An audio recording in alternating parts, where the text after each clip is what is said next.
Mgombea urais kwa tiketi ya chama cha ADA TADEA Georges Busungu ahidi kuleta mabadiliko katika sekta ya uchumi na teknolojia ndani ya miaka mitano.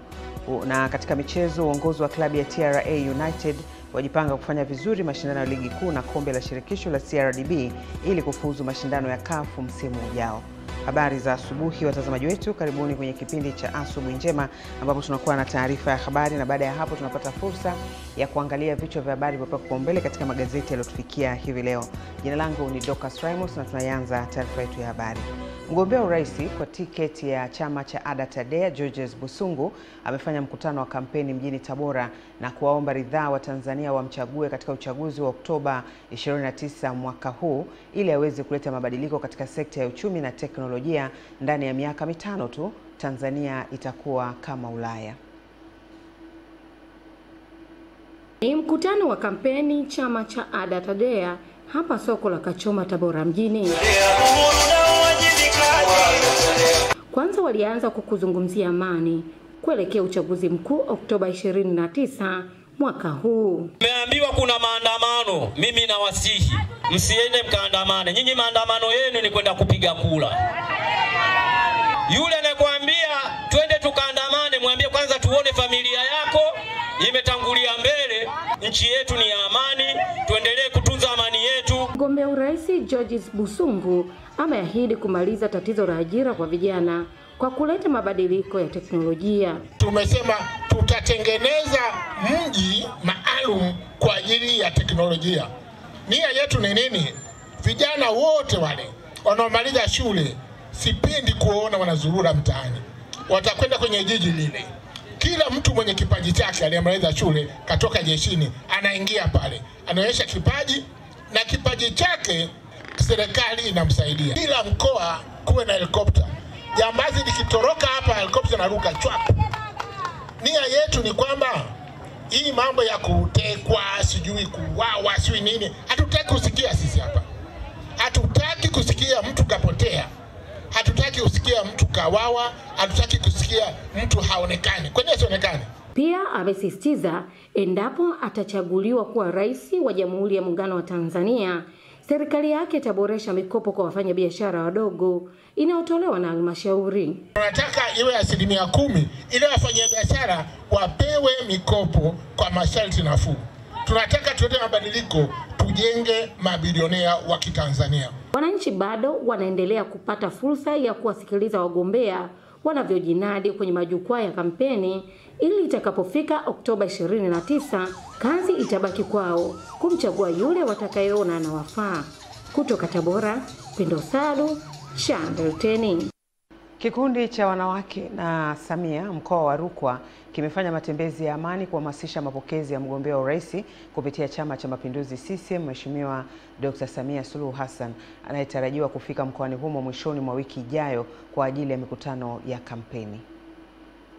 Wakiongozwa na mbunge mteule wa viti maalum Jacqueline Mzindakaya, wamama hao wa kikundi cha wanawake na Samia mkoa wa Rukwa wamefanya matembezi wakihamasisha amani, upendo na mshikamano, msisitizo ukiwa ni kuwataka wananchi kujitokeza kumpokea mgombea urais Dr. Samia Suluhu Hassan na kushiriki katika kupiga kura Oktoba 29 mwaka huu. Kwa sababu mama huyu katika miaka yake 4 tu aliyokuwa madarakani tayari ametusaidia kwa kiwango kikubwa. Katika mkoa wetu tu wa Rukwa mama Samia alileta bilioni 600.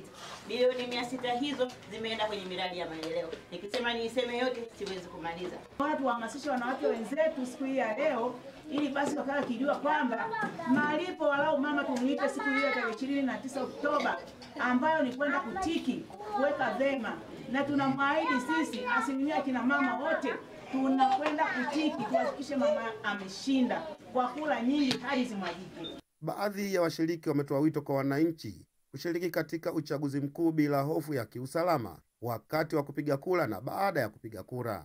Ninachosisitiza vijana tujitokeze tukatiki kwa wingi ili mama aendelee kushika dola na amani yetu iendelee kuwa tulivu kwenye nchi yetu. Nazidi kuasisitiza vitu hakuna.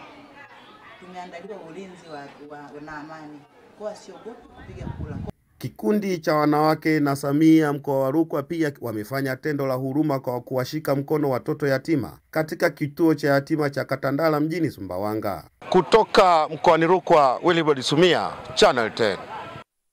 Wakazi wa kijiji cha Mihule, kata ya Nanyanga, wilaya ya Tandahimba mkoani Mtwara wameishukuru serikali kwa kujenga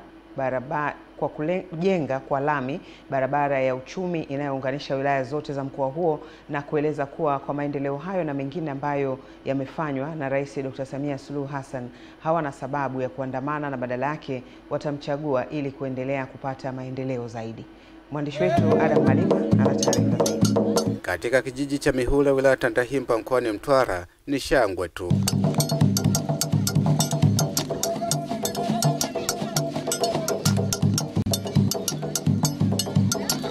Wakazi wa kijiji hiki wakiwa kwenye barabara inayojengwa kwa lami wanafurahi kuona barabara hii kuu ya uchumi inayounganisha wilaya zote za mkoa wa Mtwara ikianza kuwekwa lami. Huu ni mkeka. Yaani kuna barabara alafu kuna mkeka. Hapa mama ameweka mkeka. Ameweka mkeka. Na hii ni barabara ya kiuchumi. Hususan ninaongelea kata ya Nanyanga. Mama Samia hana mpinzani. Tena anakula za vishindo. Za kumbamba ndija wa Makonde wanasema kumbamba ndija mba. Vijana wa huku Tandahimba hatuwezi kuandamana sababu tunaona maendeleo yake. Hatuwezi kuandamana, maendeleo yake tunayaona. Barabara hii ni kilio cha muda mrefu cha wakazi wa mkoa wa Mtwara, lakini katika uongozi wa Rais Dr. Samia Suluhu Hassan barabara inajengwa kwa kiwango cha lami, na kwa lami kama hii tunatiki kwa Samia ili tuambunge ya tatu kwa Meha. Hata hivyo, kampeni za udiwani za kata Nanyanga kilipo kijiji hiki zinaendelea, kubwa likiwa kuendelea kulinda amani ya nchi na kuendeleza maendeleo ya wananchi.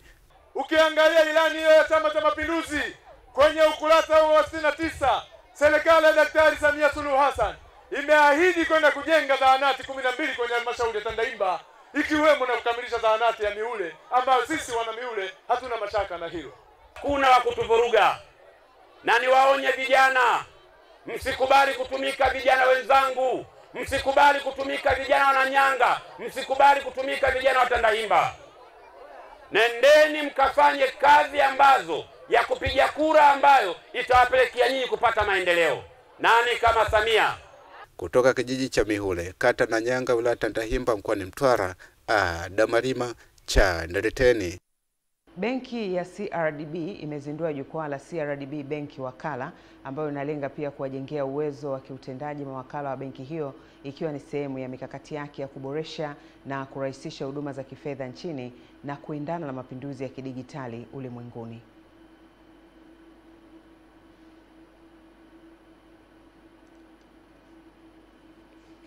Akizungumza jijini Dar es Salaam wakati wa uzinduzi wa jukwaa hilo la CRDB Wakala, meneja wa kanda CRDB Muhumuliza Muberwa ameeleza mchango wa mawakala katika kurahisisha huduma za kifedha ili ziendane na mapinduzi ya kidijitali. Benki yenu, benki ya CRDB, kwa wale ambao mlikuwa mfahamu, ni benki namba 3 kwa kuwa na wingi wa mawakala Afrika Mashariki, lakini ni benki namba 1 na ni benki kiongozi kwa hapa Tanzania kwa kuwa na idadi kubwa sana ya mawakala. Yawezekana mkawa hamfahamu kwa maana ya takwimu, lakini tuna mawakala zaidi ya 45,000 nchi nzima, na hiyo ni 55% ya mawakala wote walioko hapa nchini. Kwa hizo ni jitihada kubwa sana za benki ya CRDB, lakini zisingewezekana bila uwepo wenu, bila juhudi zenu nyinyi mawakala ambao mko kwenye chumba hii. Katika hatua nyingine, benki hiyo imezindua mfumo mpya wa utoaji wa huduma wa tokenization utakaowasaidia watumiaji wa benki hiyo kutuma pesa kwa mtu bila kujali kwamba ana kadi ya benki. Huduma ya tokenization ni huduma ambayo inamwezesha mteja wa CRDB kumtuma pesa kwa mtu yoyote bila kujali kwamba ana account na CRDB au la. Kinachotakiwa, mteja anaingia kwenye simu yake na anakwenda sehemu ya kutuma token. Pale ataweza kuingiza namba ya simu ya mpokeaji na mpokeaji atapokea namba code ambayo ataenda nayo kwa wakala wetu wa CRDB. Hapo ataweza kumpatia wakala ile token, wakala atampatia ile pesa. Matarajio Matarajio yetu kwenye semina hii ni kuwa bora zaidi. Ndio maana tumehudhuria, mwaka jana tumehudhuria, lakini mwaka huu tumehudhuria pia kujifunza zaidi. Wito wangu kwa CRDB ni kwamba forums ziendelee kuwa nyingi, na pia tukiomba branches champions wale wasichoke kupita kwenye ofisi za mawakala wakiendelea kutoa elimu zaidi, tukiwemo na sisi mawakala wakuu pia. Filipina Ndwata, Channel 10. Bodi ya Maziwa Tanzania imegawa pakti 1400 za maziwa kwa watoto wenye mahitaji maalum katika shule 5 za halmashauri ya jiji la Tanga, ikiwa ni mpango wa miaka 5 kuhamasisha unywaji wa maziwa kwa wananchi. Kuelekea maadhimisho ya siku ya chakula duniani ambayo kitaifa yatafanyika mkoani Tanga Oktoba 16 mwaka huu, Bodi ya Maziwa Tanzania imegawa maziwa kwa wanafunzi wa shule za msingi za Pongwe, Majani Mapana, Chuda, Mwakidila pamoja na Usagara, lengo likiwa ni kuhakikisha jamii na kunywa maziwa kwa kuwa bidhaa hiyo ina mkusanyiko wa vinilishe mbalimbali. Tuna program ya unywaji wa maziwa shuleni, ni mpango wa kuanzia mwaka 2023 mpaka 2028. Kwa hiyo lengo ni kuhamasisha watoto waweze kuwa wanakunywa maziwa, lakini pia hata watu wazima. Kwa sababu tumepata kiwango ni kidogo, ndio maana tumekuja kwa watoto wenye mahitaji maalum. Lakini kama tutapata kiwango kikubwa cha maziwa, basi tunatamani tufikie shule zote za msingi ambazo zipo katika halmashauri ya jiji la Tanga au ikiwezekana Tanzania nzima. Mwakilishi wa Katibu Mkuu Wizara ya Mifugo na Uvuvi Mary Yongolo akaeleza jitihada zinazofanywa na serikali kwa kushirikiana na wadau ili kutimiza zoezi la unywaji wa maziwa kwa wananchi, ikiwa ni chakula bora kwa maisha ya sasa na baadaye.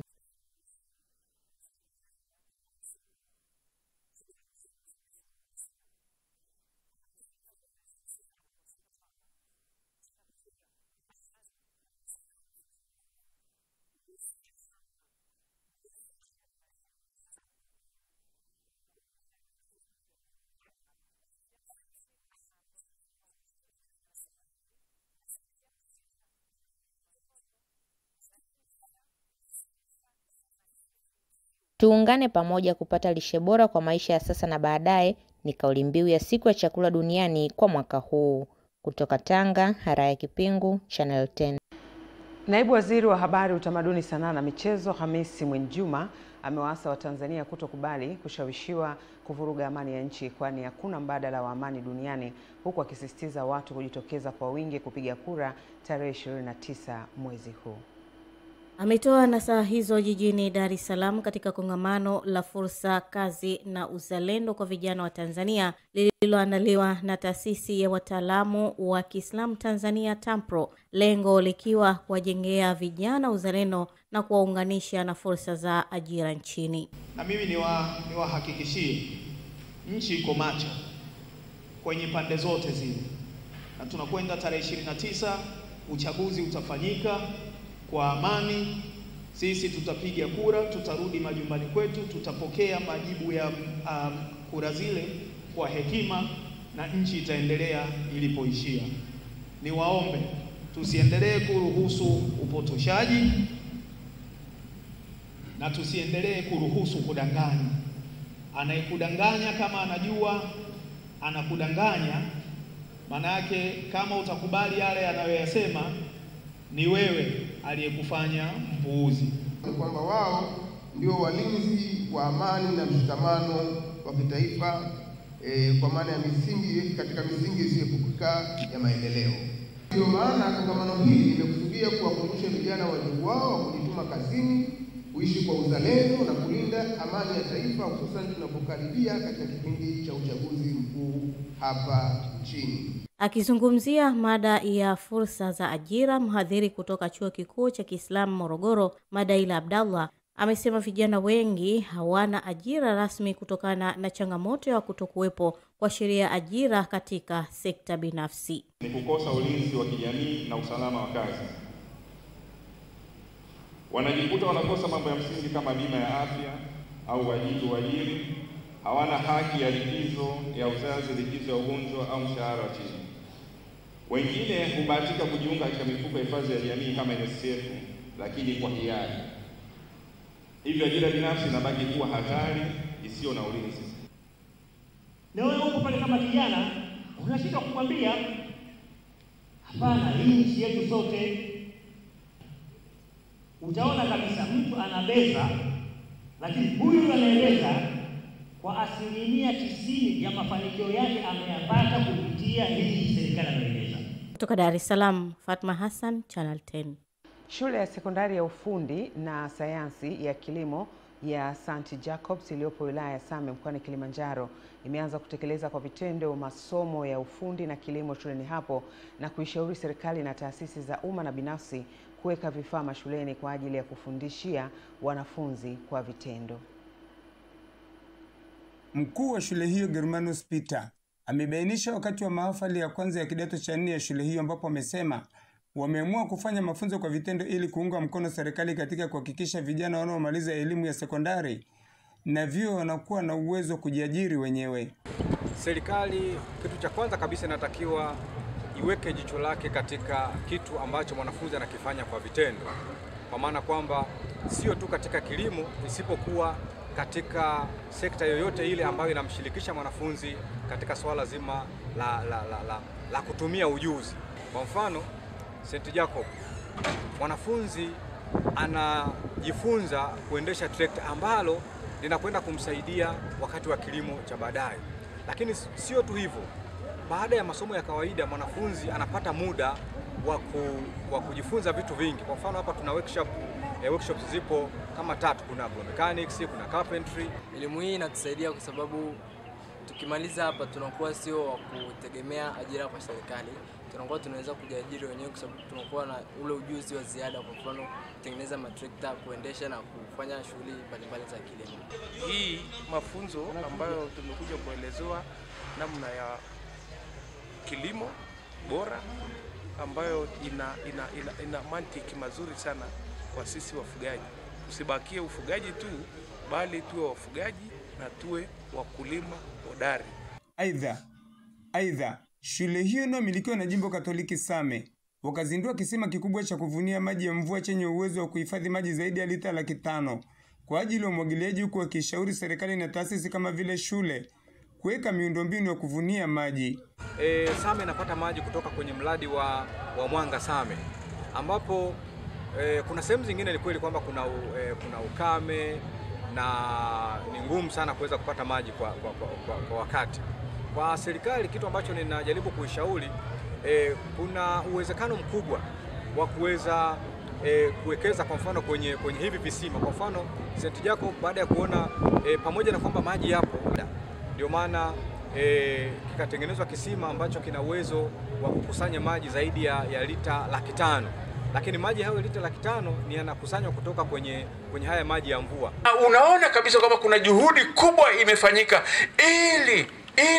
ili watoto wa Tanzania waweze kunufaika. Halafu anakuja mtu anabeza tu namna hii. Hapo kuna mahangaiko makubwa, kuna juhudi kubwa imefanywa. Nikiripoti kutoka wilaya ya Same mkoani Kilimanjaro, Tadei Masawe wa Channel 10. Na sasa ni habari za michezo ambako tunaelezwa klabu ya TRA United imeendelea na maandalizi yake kwa ajili ya michezo mbalimbali ya ligi kuu na kombe la shirikisho nchini, huku viongozi na wachezaji wakiahidi kufanya vizuri katika mashindano wanayoshiriki, ambapo malengo makubwa yakiwa ni kumaliza nafasi 4 za juu ili kushiriki mashindano ya kimataifa ya CAF. Hapa ni katika uwanja wa TRA Kurasini, uwanja ambao timu ya TRA United wanafanya mazoezi ikiwa ni maandalizi kwa ajili ya msimu mpya wa ligi kuu ya soka Tanzania bara, lakini pia maandalizi ya CRDB Federation Cup. Tumepata kuzungumza na kocha kikosi hichi ambaye yeye ameeleza matarajio kwa msimu huu. Kwa international break tumejiandaa sana ya kutosha, na sasa hivi tuko tayari kucheza mechi zingine na kupata ushindi. Nasema ligi ni ngumu na ligi ni nzuri sana, na tuko tayari sana kujiandaa na kucheza na mtu yote, timu yote. Manake tunataka kushinda mechi zote zetu ndio tukue kwenye nafasi nzuri kwenye ligi. Upande wa uongozi na wachezaji na wao wameeleza matarajio yao katika mwendelezo wa mechi za ligi na CRDB Federation Cup. Huu muda tulimpa nafasi kocha pamoja na wachezaji ili kutengeneza sasa ule muunganiko mzuri ambao utakwenda kutupa sisi sasa matokeo. Nafikiri mmeona tumecheza mechi ya kirafiki dhidi ya Young Africans. Tumetoka bila, si ndiye? Na sisi hatukufurahia, tuliumia. Ende kimataifa, maana yake iwakilishe taifa kwa ajili ya nafasi zile kubwa 4 za juu kule, ili angalau timu iweze kupata nafasi.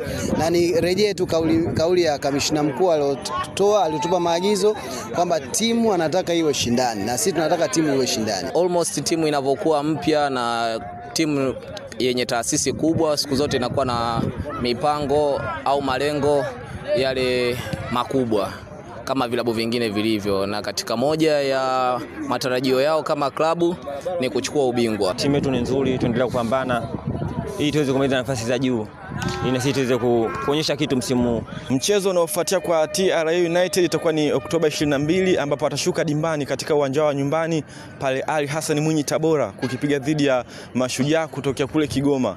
Kutoka hapa katika viwanja vya TRA Kurasini, mimi ni golikipa kisasa wa mpira Eden Bahati, na hii ni Channel 10 Michezo.